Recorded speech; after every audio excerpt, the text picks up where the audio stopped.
आज दिल्ली में जसना सबरन को मिला प्रधानमंत्री जातीय शिशु पुरस्कार। गजपति जिलार आदिवासी कन्या जसना सबरन को आज दिल्ली में प्रधानमंत्री जातीय शिशु पुरस्कार प्रदान करा जायछि।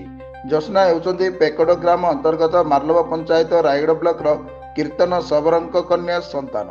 आज नुआदिल्ली स्थित विज्ञान भवन में आयोजित एक भव्य समारोह में महामहिम राष्ट्रपति द्वारा माननीय प्रधानमंत्री नरेंद्र मोदी उपस्थित सम्मान सम्मानित करा जायछि। चलित वर्ष देशरू केवल 21 जन शिशु ही पुरस्कार पर मनोनीत होता बेले ओडिशारू जसना एकमात्र गजपति जिलूर प्रथम शिशु भाव ही सम्मान लाभ करिसेंती।